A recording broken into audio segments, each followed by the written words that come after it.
shoulder out of the way. Because they're kind of smarter than we are, even though we don't want to admit that. But anytime they rock back and move their forward motion, they're going to, instead of hitting themselves, they'll start to hop and clear that inside shoulder out of the way.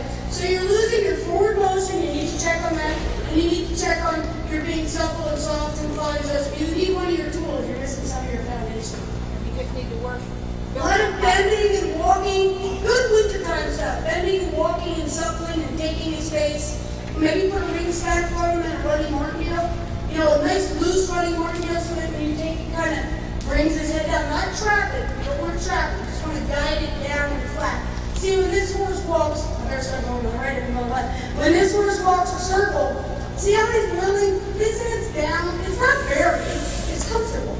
Okay, and sometimes when they want to fight and they're a little stiff, a nice loose running martingale will help him follow his nose. You don't have to pull as much and stuff like that. Now, when you're using a running martingale, especially if you're Western, make sure you have your those calves on your rein. Oh, yeah. That's a big part. I'll kind of safety for you with that stuff.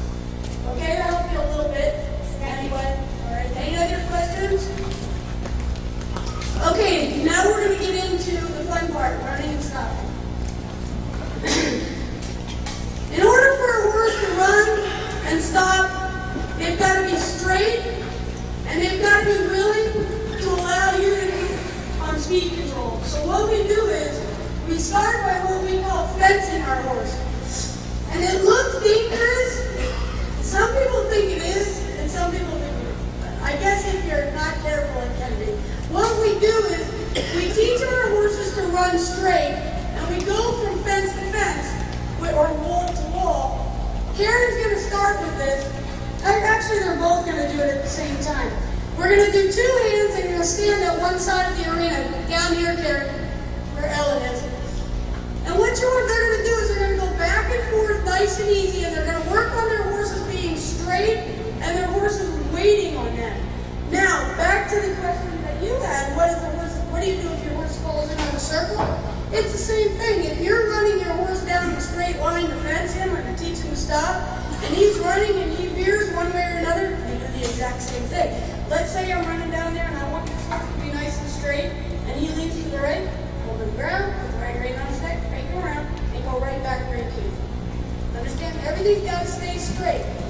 Even the broke ones, when you first start out, we do more circles than we do running and stopping most of the time. We shouldn't, but we do. And see, now Bucky was nice and straight. He's not as broke as Patty, but he's just learning, so he's been doing it a lot more lately than Patty's been doing it. But the only way they can learn to run and stop, the beginning, the foundation of it, is to go back and forth nice and easy, and let them get the idea of running straight and being soft, and nothing's going to scare them. A horse will get scared if you let that horse run, and it runs faster than what it's comfortable doing. So we let that horse build nice and slowly and feel comfortable. We don't want to rush him or scare him or run him faster than what he's comfortable doing. So right now they're going back and forth, and when they get to the wall, they do not pull on this horse. We leave our hands forward, and we let the wall stop our horse. All we do is say the word "whoa."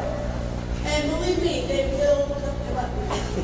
Alright? It takes a while. This isn't something that happens in a week or 2 weeks. This takes some time. There's a lot of time going in. There. Now, on the rider's part, the rider's shoulders have to stay behind the horse's shoulders. If I run down and I lean forward, my horse is going to move forward. He's going to suck back. I've got to stay back. My body position's got to stay behind the horse's shoulders. As you see these girls run back and forth, Karen's shoulders are back. Her seat's rocked back, Bucky's nice and straight, her eyes are forward, and he goes right into the wall, nice and soft. No big deal. And if he didn't go nice and soft, that's okay. You just turn around and go the other direction. You don't get after them with this stuff because it's too foreign to them. They've got to get used to it. Same thing with Patty. Ellen's going to lean back. I keep telling Ellen to lean back. She's getting it. Now, Ellen gets a little chicken there at the wall. We got to remind her that it's okay to lean back and get to the wall. Very good. Everybody have questions so far on just the fencing? Running straight, grading, any problems if they get crooked? I'm jumping pretty fast because we don't have that much time. Yes, question?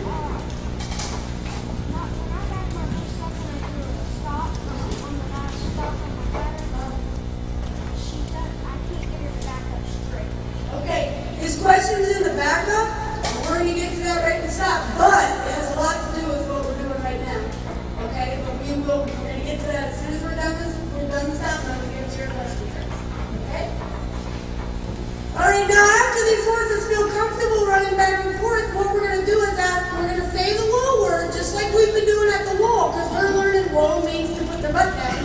We're going to say whoa, nice and easy, and let them stop before the wall, maybe 3/4 of the way down the pen. Go ahead, Ellen, nice and easy. Now, when you first start doing this, you don't want to run as fast as you did to the wall because they're like, well, no, I have to run to the wall. I'm not going to stop. So you want to go a little forward. Now she can start to go. There you go. And come back. Okay, see everything was soft? Ellen did stay back, which I'm very proud of Ellen for that, because Ellen doesn't always stay back. And that told Patty it was time to stop. Okay, now Karen's horse is a little greener. He throws out a fence and he's really learning how to stop. He's going to be a big stopper. But he, you go up back and forth half a dozen times with him, and then it comes time for the wall. He's like, what are you, crazy? I'm supposed to go to the wall. So we'll show you what we do with that. Karen's going to go down there 3/4 of the way and say, whoa. And if he does stop, Karen's going to be really happy with him. If he doesn't stop, we'll show you what to do. Again, we're not going to go as fast for this, but we have to go through what we call our gears. First gear, second gear, third gear, and then whoa. A horse has to be driving from behind in order to be able to put its butt in the ground. So you don't want to slow down when it comes time to go. You just want to build. There we go. And back. 2 steps. And whoa. Now, he did come out a little bit, but he was willing. He put his butt in the ground. He stayed loose in the front end. I was very pleased with that horse. Some people would say, well, no, grab a hold of him and kick him and pull him back. Well, why the heck do I want to do that? He tried. He doesn't know much more than that. And that keeps him soft and keeps that front end going. And oh, so it takes 2 weeks longer and I have a happy horse. I'll go with that one. Any questions so far on starting and stop and getting their buttons in the ground? Yes? No? Yes? Yes? What if the horse you're riding has their heart set on going that wall? I know what you mean. Her question was, what do you do if the horse you're riding has her heart set to go to that wall? I'm serious. This stuff is not really that complicated. Okay. I mean, if you have a horse that goes to the wall, it's easy to go to the wall. And a lot of times you'll run down there and you're stopped trying to ride, all your friends are watching it, everybody knows what you're doing. Just really afraid to do it wrong, so if I go to the wall, it's not really good. Well, yeah, that's okay, except that don't go to the wall. And start out by maybe loping down nice and easy, saying whoa. I don't care if it's sides, just say whoa and deal. Back it up 2 steps, back to your question. Go the other direction. Don't say whoa, wait a minute, and walk off the direction you were going. Say whoa no matter what you get at them, go the other way. Right? But when they do that, if they try to run through it, they don't stop. Pull them right in the ground. Take it just the same thing they need. Any time they lean on you or deviate from what you want, take it away. Okay. Take it away. You might start at that end, like the older non-growers. I might start at that end, and a half hour later, I need to down here. Because anytime I drop my hand up and that horse tries to go without me telling them, and they do start to do that really quick, I pull them to the ground, walk backwards, gain form, or go back. It doesn't matter. But don't get after them. Just take it away from me. Take it away from me. Take it away from me. Until you inch your way down there, and all of a sudden they're waiting on you. But take it away from me. And if you have a horse that's got a habit of doing that before you show, you should spend more time taking it away from them than you do riding the saddle. Okay. Okay? It's not as fun, but it's a lot better time when you get it. It's really fun to win, and now we're into it. Okay. Any other questions about this so far? Nope. Okay, now we're going to talk a little bit about the rollback. Oh, one more, I'm sorry.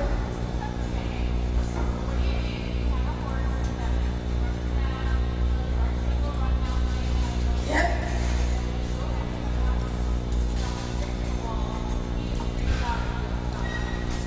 Okay, as far as her question was, when you're doing your run around the ends, your rectangles, whatever way we call it, lines, and he wants to run to the wall or he won't stop. What is it?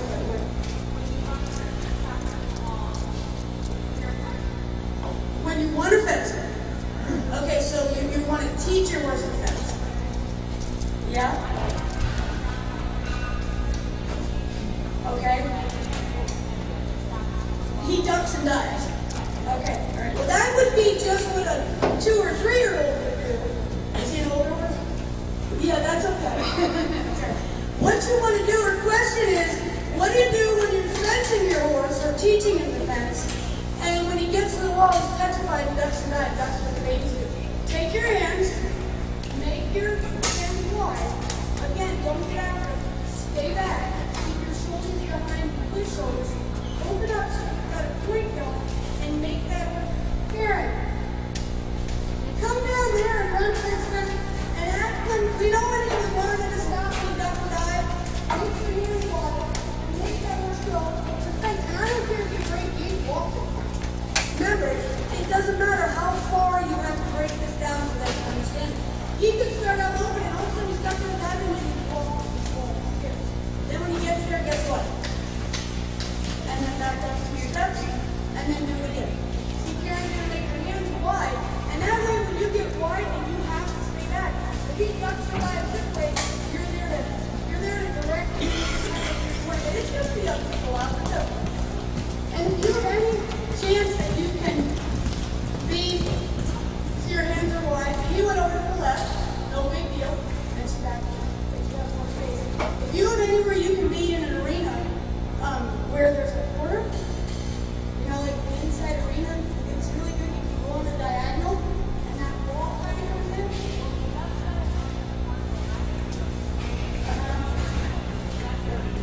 But you need to just break it down, you see drop back.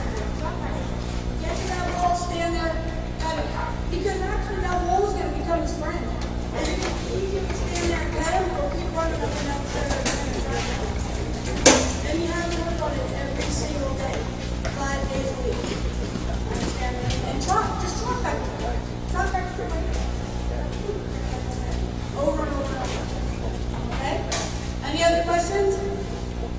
Yeah. How do you get them to trust you? How do you get them to trust you when you're head horse? How do you get them to How do you get them to trust you and let them know that you're gonna make them stop? How do you get them to trust you and know that you're going to make them stop? Repetition. Lots of repetition. And don't advance step 2 before you have step 1. See, once they start doing it, it's kind of fun. So we're back to